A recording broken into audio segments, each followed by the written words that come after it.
हमसफ़र क्या चीज़ है बुढ़ापे में समझ आएगा। मुझे अगले संडे को किटी पार्टी में जाना है सुदेश। तुम तो जानते हो मेरी फ्रेंड किटी में कितनी सज संवर कर आती है और मैंने तो अभी तक शॉपिंग भी नहीं की है। रागिनी आईने के सामने खड़ी होकर साड़ी के पल्लू अपने कंधे पर सलीके से जमाते हुए बोली, सुदेश इस बार मैं किटी शॉपिंग के लिए बहुत लेट हो गई हूँ और किटी के बाद मुझे कच्ची बस्ती के बच्चों के पास भी जाना है। वहाँ मैं कुछ न्यूज़पेपर वालों को भी बुलाऊंगी अगले दिन के न्यूज़पेपर में मेरी फ़ोटो के लिए। अब देखो ना सुदेश, मिसेस सक्सेना ने तो वृद्धाश्रम जाकर मिठाई और कपड़े बांटकर अपनी पोस्ट कल ही फेसबुक पर डाल भी दी और मिसेस शर्मा भी अनाथालय में गिफ्ट बांटती हुई अपनी फ़ोटो इंस्टाग्राम में डाली है। हर शुभ काम मेरे दिमाग में लेट ही आता है। सुदेश तुम सुन भी रहे हो मैं क्या बोल रही हूँ? सुदेश झुंझला कर बोला, हाँ यार सुन रहा हूँ। मैंने तुम्हें कब मना किया था? शॉपिंग के लिए ड्राइवर को लेके चली जाती और तुम भी किसी आश्रम में दे आती जो तुम्हें देना है और अपनी नेकी करती तस्वीरें डाल देती फेसबुक और न्यूज़पेपर पे। मुझे क्यों सुना रही हो? शर्ट की बटन लगाते हुए सुदेश बोला, अब और कितनी देर लगाओगी तैयार होने में? मुझे आज ही अपने स्टाफ को बोनस बांटने के लिए जाना है। जल्दी करो मेरे पास टाइम नहीं है। कहकर रूम से बाहर निकल गया सुदेश। तभी बाहर लान में बैठी माँ पर नजर पड़ी। कुछ सोचते हुए वापस रूम में आया। रागिनी हम शॉपिंग के लिए जा रहे हैं। क्या तुमने माँ से पूछा कि उनको भी कुछ चाहिए क्या? रागिनी बोली, नहीं वैसे भी अब उनको इस उम्र में क्या चाहिएगा यार। 2 वक्त की रोटी और 2 जोड़ी कपड़े, इसमें पूछने वाली क्या बात है? वो बात नहीं है रागिनी। माँ पहली बार गर्मियों की छुट्टियों में हमारे पास रुकी हुई है, वरना तो हर बार गांव में ही रहती है, तो औपचारिकता के लिए भी पूछ लेती। अरे इतना ही माँ पर प्यार उमड़ रहा है तो खुद क्यों नहीं पूछ लेती? झल्लाकर चीखी थी रागिनी और कंधे पर हैंडबैग लटकाते हुए तेजी से बाहर निकल गई। सुदेश माँ के पास जाकर बोला, माँ मैं और रागिनी उसकी शॉपिंग के लिए बाजार जा रहे हैं, आपको कुछ चाहिए तो? माँ बीच में ही बोल पड़ी, मुझे कुछ नहीं चाहिए बेटा। सोच लो माँ, अगर कुछ चाहिए तो बता दीजिए। सुदेश के बहुत जोर देने पर माँ बोली, ठीक है तुम रुको मैं लिख कर देती हूँ। तुम्हें और बहू को बहुत खरीदी करनी है, कभी भूल न जाओ। कहकर सुदेश की माँ अपने कमरे में चली गई।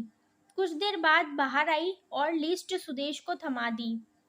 सुदेश ड्राइवर सीट पर बैठते हुए बोला, देखा रागिनी, माँ को भी कुछ चाहिए था पर बोल नहीं रही थी। मेरे जिद करने पर लिस्ट बनाकर दी है। इंसान जब तक जिंदा रहता है रोटी और कपड़े के अलावा भी बहुत कुछ चाहिए होता है। अच्छा बाबा ठीक है, पर पहले मैं अपनी ज़रूरत की सारी सामान लूँगी, बाद में आप अपनी माँ का लिस्ट देखते रहना। कहकर कार से बाहर निकल गई।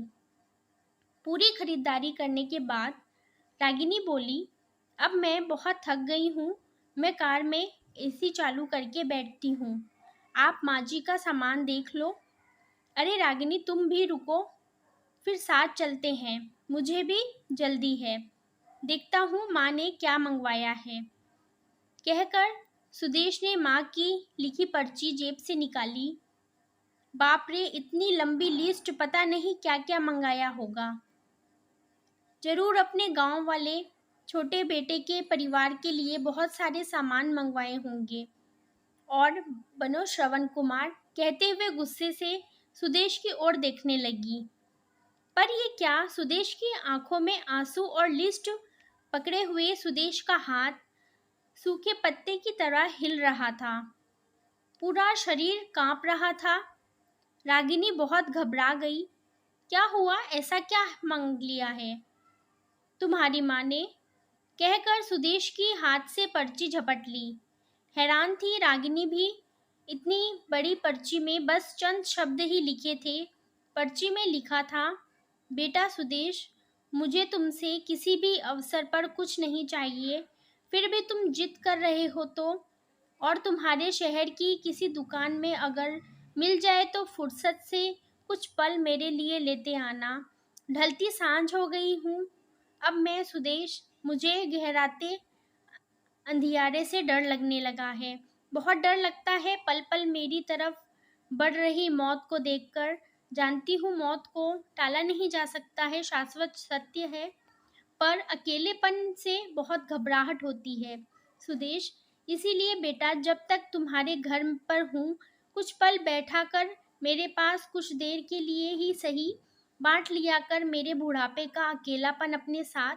बिन दीप जलाए ही रोशन हो जाएगी मेरी जीवन की सांझ बेटा। कितने साल हो गए बेटा तुझे स्पर्श ही नहीं किया। एक बार फिर से आ मेरी गोद में सर रखकर और मैं ममता भिजे हथेली से सहलाऊं तेरे सर को। एक बार फिर से इतराए मेरे हृदय मेरे अपनों को करीब, बहुत करीब पाकर बेटा। और फिर मुस्कुराकर मिलूं मौत के गले।